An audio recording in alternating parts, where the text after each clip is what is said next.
Hi everybody, Adrian Plass here. Yes, and Bridget, hello. This is number 253 in Sounding the Shallows. And today... And today is Good Friday. It's Good Friday, course. yeah. It feels as though it fits quite well, a day of reflection, of sadness, of standing with somebody who apparently is defeated, although we know the rest of the story. But there's a great sadness, don't you think? I've never been quite sure what I feel on Good Friday. I think I meant generally, Adrian. I think I meant there's a great sadness in the world, a feeling that the things that we've always valued are being hurled about as being of very little value. And even hot cross buns, which you can have chocolate, you can have, strawberry, you can have cream-filled hot cross buns any time of the year and after Christmas. And you burnt some, didn't you, which turned into arson buns. Well, that is true, I did. But the point I'm making is that that sense of isolation is very pertinent this Good Friday, I think. Yeah. I think it is. I do get confused. I have to say that as the odd thing about all that is that we've had Good Friday every year in our lives for about 50, 60 years or something, and I rather value the comment somebody made about where we're exploring and. We explore with energy, but eventually we arrive at the place where we started, and we discover that we know it for the first time. And I think there's a bit of that every time, that some bit of you has changed enough to have a slightly different view of it. But I'm not even sure what that is. I do know it's possibly linked to the fact, for me anyway, I don't know about you, that I've always sort of wanted to tell the truth and half succeeded, but now I really do, and there's a sort of loneliness about that. I don't mean with us, because we're in it together, but it's a little difficult to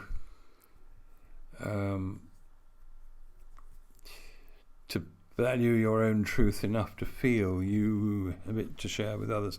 Anyway, before we say any more about that, we'll come back to that later. Yeah, we will, because it's connected with this really. But we've had quite a lot of responses recently, emails, and we're so grateful for them.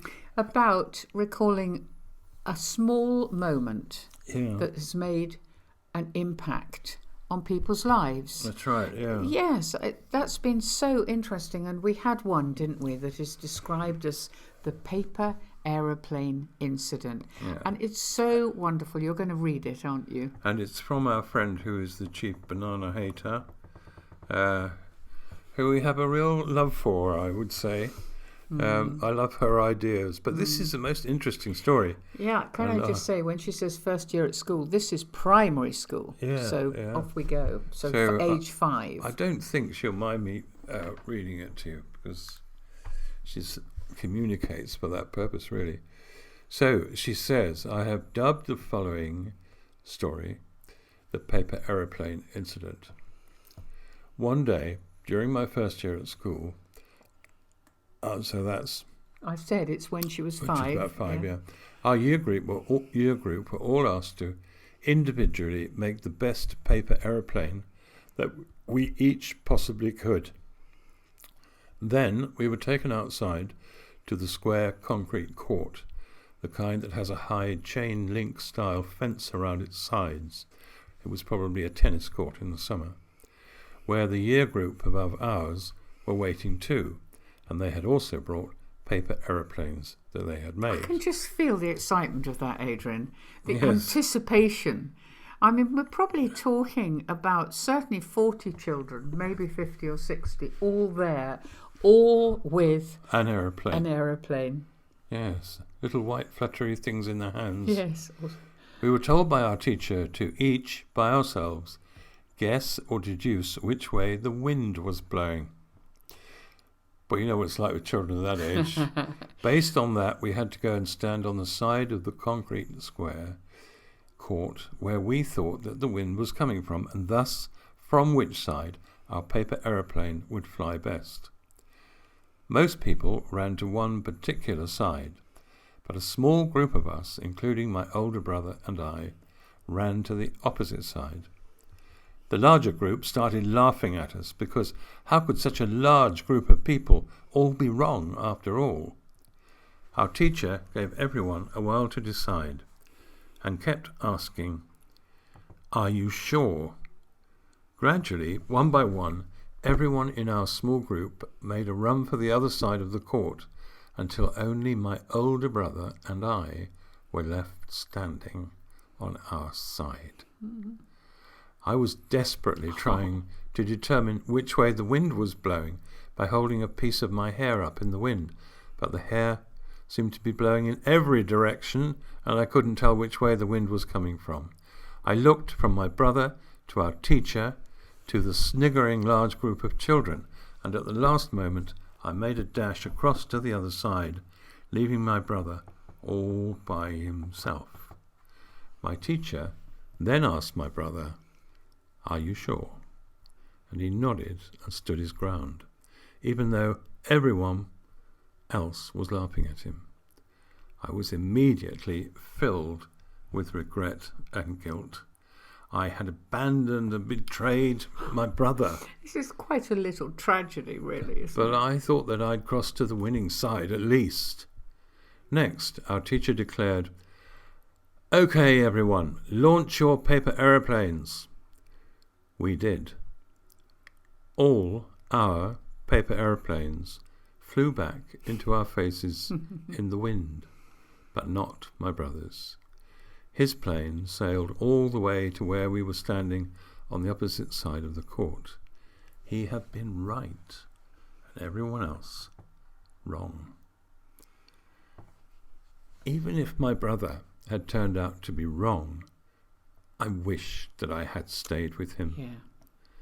That moment had a powerful impact on me that reverberated throughout my life. By my brother's actions that day, he taught me that it was okay not to follow the crowd. He taught me not to succumb to peer pressure and not to be scared of being different or being laughed at. Just because everyone else believes something, it doesn't mean that they're right. Valuable lessons to learn at the age of 5 years old. So she says that's my small little moment of big impact. I'm sure that there are many more though. It's a pretty valuable lesson to learn at any age, isn't it? Let alone the age of 5 years old. I'm sure there'll be some people listening to that who can think of an incident in their lives where they joined the mob, where they just couldn't quite hang on long enough to be on a side that seems to be so totally in the wrong. Well, of course, people will know, because I've written about it and spoken about it, that I have one memory that haunts me forever. When, perfectly well, when my friends were very important to me. I had friends I was at junior school, and so any friend you could get was important. And one of them had thrown my cap into the middle of a pond on the way home from school, and it was generally supposed, rather scarily and interestingly and fascinatingly, that it was a bottomless pond, which I'm sure it wasn't. With a Loch Ness monster in the bottom probably, of it. With some, So there's my cap in the middle of the pond, and I knew I had to get my cap because I couldn't go home without my cap because I would be in big trouble. And because it was bottomless, I didn't really want to wade out and get it. So I stood forlornly there with my friends, hugely enjoying my mortification. And then another boy came walking past from the school, who was a very sort of troubled lad. I think I knew that sort of even there. And he stopped And he looked at what was going on, and he saw the cap, and he saw me, and he saw the friends. And he ran off, disappeared. And a little while later he reappeared with his Wellingtons on. And he came up to the pond. Obviously he had no illusions about the bottomless nature of the pond.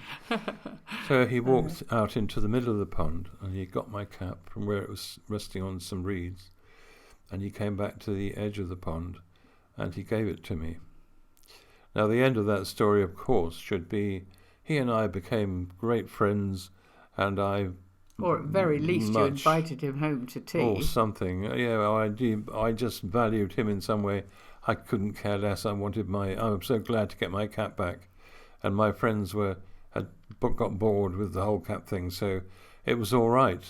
And I do remember, as we walked away, that he was still standing around there, just looking around. And I know his life went on to be incredibly difficult. Unfortunately, I wish I didn't know that in a way. But so, you can't beat yourself up too much. I mean, I don't think I was strong enough then, or I don't know. I didn't have it in me to react in any other way. You were only little as well, really. Yes, I was, but I still wish. I wish. I think, though, that of all the stories connected with Good Friday, the one that I come to every time is that little group standing at the cross. I think, his mother, I mean, for starters, how could she have done it? But then how could she not? I mean, it must have been so unbelievably heartbreaking, and she had a choice. She didn't have to watch it. And as a matter of record, almost all the other disciples had run away. Well, I was going to say, but courage comes in different forms, and there is John. And I was thinking about this. I was thinking about the fact that it wasn't him who said, let's go up to Jerusalem. It was Thomas. Brave, hearty Thomas. And it wasn't him who said, I'll die with you. That was Peter, who didn't manage it either. It's John. I mean, we don't know too much about John, except we know that, if anything, he was the poet of the lot. He doesn't stand out as being the strongest physically or the bravest naturally. But there he is, standing next to Jesus' mum and the other two Marys. And I don't know, that's what this story reminded me of, really, that, the crowd was jeering. Of course they were. This was a loser. But not to his mum, and not to John, maybe his best friend. That's the impression one always gets, the person who... It was one of the ones he understood hung him. out with most. Yes, yeah. So really, thank you for sending that story. It reminded me a lot of things. And it also reminded me, Adrian, of my childhood and Good Friday, because it was taken very seriously by my mum, and we would go to church. The idea would be we would go to the 3-hour service, and we would stay for as long as I didn't fidget beyond it being 3 hours. Well, we never made 3 hours, but because I was a very fidgety child, and I think my mother bore it for as long as she could before we left. We probably walked home in quite quietly, really, because she was probably a bit fed up with me. But there was something about this church shrouded and this strange quietness of the service that, as a small child, a young child, it probably impacted on me in some strange way that I can't quite analyse, but it's always been there. That this is a day to be taken seriously, but it's a day where there is no power. And yet it's a day that, I mean, the fact that it reconciled me to God, it isn't the thing that really I think about all the time, but it is the thought of the loneliness of that day, really. Yeah. I suppose, I mean, for me, it's something to do with, you can't celebrate a horrible death. You can't celebrate somebody in agony. No, and you shouldn't. No, I'm going to he say didn't go gladly to his cross, did he? It's one of the only bits of church life where people don't go into a sort of loud, praisey mode. No, even that's not fair. It's one of the times when you have to be with him in it, I think. Mm. And what I was trying to say earlier and failed to do really was that being with him in it gets more difficult because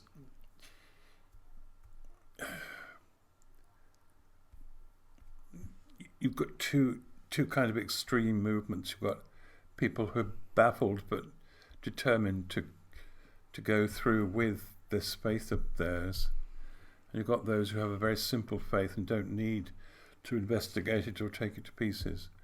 And you've got me where I've always been in the middle of those two, and hoping that what I come up with is of some use. Mm-hmm. So when I see the cross, or I see pictures of him on the cross this time of year, or any time actually, I just hope I'm with him. I hope I'm like two people you mentioned, his mother and his friend, that I am. Mary. Mary. That's right, and the other Mary, and taking whatever I am to be with him, not because I've got it right or not because I've got it half right, but because for the same reason that Peter ran to see him from the boat, because I think I love him, and I don't want to let him down, and I think it does me a lot of good to go on the circular walk back to the cross, and to be there, and to remember the origins of my faith, which were very shaky indeed, and to see where it is now and what I think is happening now and how it's changed, as I was trying to say that earlier. I think what I was trying to say, we'll get to the end of what we think we were trying to say by the end of this, but it takes a different sort of courage now, not just on Good Friday, but generally. When I was a child, it was not out of kilter with the world to be thinking about Good Friday and Easter. It was a tradition that you had something new at Easter, maybe something to wear or something. It was pretty traditional to have some connection with going to a church. I'm not talking about everybody, but certainly for a lot of people. And it is a different sort of courage when the world thinks that what you believe and where you are is ridiculous. It's a different sort of courage, isn't it? And that, I think, is what I'm thinking. It's a courage of hanging on in. And standing against the crowd, even in a tiny way, and still saying to yourself, but if you have an opportunity, just saying, well, actually, I'm still in. Do you have fear about it then? I have fear about being judged by others for still? No, I don't. I don't have fear, but that's largely because we're not working now. We're not in a working environment. We're not with loads of people who would scorn what we do. But I do know that for many, many people younger than us, that's a massive problem. That having to stand up and say in any way what you're doing over Easter, that you might be going to church. You might be going on Good Friday, will be not just, it will just be meaningless and seem an irritant to a lot of people. So I don't know, for me, increasingly, it's not a case of marching through a town, although lots of people do that, with the cross and see that as making an impact. For me, it's just in my head, in my heart, I suppose, saying, I'm still here. You can look and see me, and I may not be up to a lot, and I'm not very brave, but I am still hanging on. I'd love to know how other people feel. I don't think there's a great distance between us over that. No. But there is one other main issue, I think, and that is, so what? What do you mean? Well, so what? So what do we do? So where are we with that? Some of the things that occupy me, as you well know, things like how do we talk about this thing called faith without sounding mad?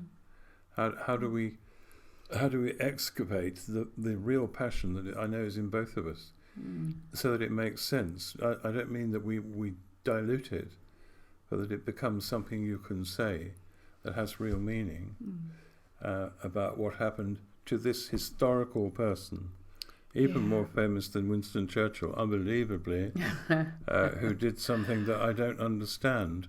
But the logic defeats me, but my heart sees the center of it, which is that for some reason, because he's up there on that cross, because of that, something is incredibly, amazingly possible for me that I wouldn't want to leave behind me. It's interesting, you know, talking to vicars, and I'm sure talking to other pastors, you know, they would say that funerals are more important to them than doing weddings, unless they are people who really want to be married because it's a church, but simply because you're entering into somebody's sorrow and you're being with them in their sorrow. Yes, I have heard people say that. And I think that's why, increasingly for me, Good Friday has a greater significance even than Easter Sunday. I mean, we know that he rose from the dead and it's a wonderful time to celebrate, but maybe I'm just better at being miserable, I don't know. I don't think that's you at all. But I think I'm better at being miserable. It'd be really good to know what other people think, wouldn't it? It Yes, really, it would. really, really would. Yeah. And thank you for that story, because it's reminded me of so many things, and I think story. it will other people 5 years old. But what a good teacher. Yeah, absolutely. She really stuck to it, didn't she? Yeah. I wonder what she said to them afterwards. All those paper airplanes all over the yard. Anyway, we'll see you next week after Easter has gone. That's absolutely right. Yeah.